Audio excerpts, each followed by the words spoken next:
Welcome to Beyond Sunday at Seymour Heights, a podcast created to go beyond the Sunday service experience, exploring some of the deeper questions of our faith and offering additional content from behind the scenes and from the cutting room floor.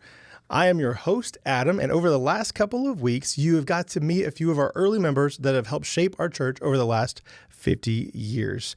Now, today's episode is next in line with another member that has been here from the beginning. Carol Vosdingh and her husband, Larry, brought their family to Seymour in 1973, and a year later joined the team that started what we now know as Seymour Heights. Let's tune in and hear from her now. Hi, I'm Carol Vosdingh. I was born and raised in Northeast Iowa, and in 1973, my husband and I and our three young daughters moved to Seymour. We visited several Christian churches in the area and ended up becoming active in the Gap Creek Christian Church, where I taught Sunday school. My husband was an elder. Our oldest daughter was baptized there, and we very much enjoyed that, but in 1974, we learned that Dr. and Mrs. Eubanks were wanting to see if there was enough interest to start a Christian church in Seymour. And when we heard that, we were all in because we had been part of new church work in Iowa, so it just seemed natural that we would be interested in something like this. And so we attended the first meetings, and I guess after that you could just say, that's the way it started, and the rest is history. Been here ever since. Well, it's been obviously quite a journey.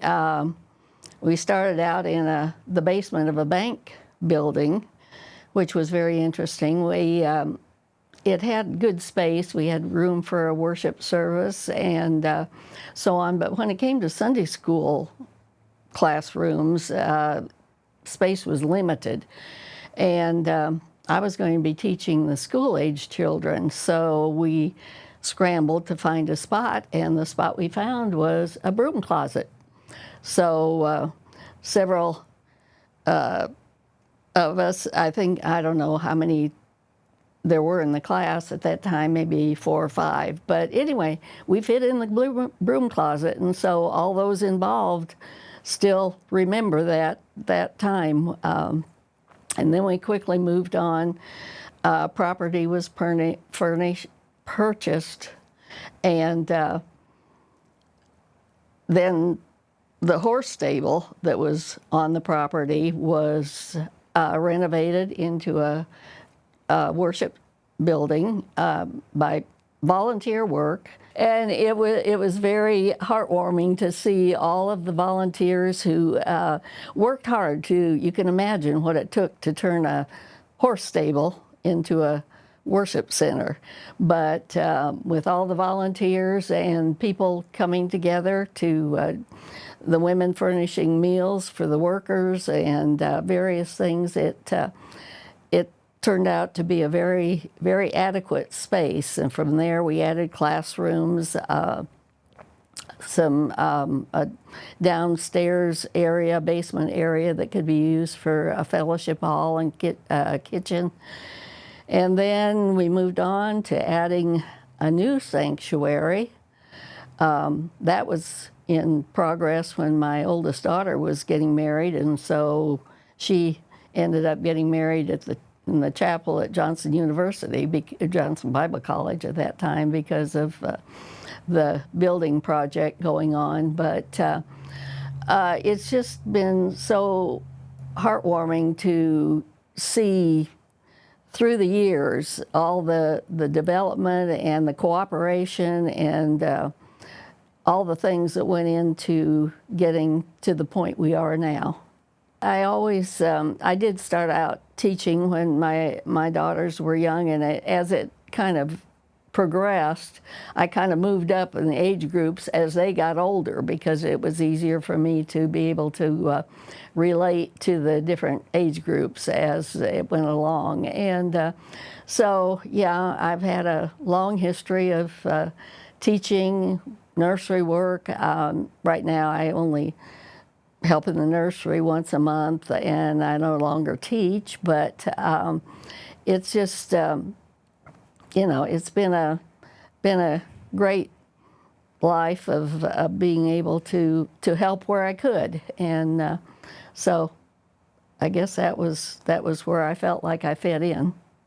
Over the years, we've had many different activities that have I enjoy thinking back on. We've done different Christmas cantatas, and one thing that really stands out is when we had the Mayberry series, when we would have a kind of a themed meal, and then an episode of Andy and Opie and the Mayberry group. So that was always fun to see, and they did just a great job.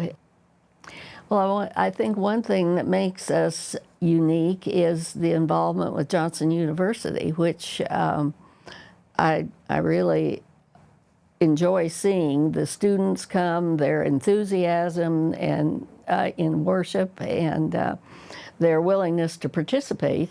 Oh, it just, I'm very pleased to see all the young couples that we are seeing at church, seeing them get involved in different ministries, seeing the walk groups grow. We have a long-standing walk group of senior citizens who have been together for many, many years, and so I know personally how important that type of a family relationship is that you grow to have in a walk group. I look forward to seeing more community outreach, getting the church's name out where people recognize us and don't just drive by and say, oh, that's that big building that's next door to the bank, but they know who we are and what we stand for, and are hopefully interested in finding out more. And I don't know, I love seeing the new leadership being added and the new emphasis on different ministries. It's just from, the humble beginnings to what it is now is just rather overwhelming.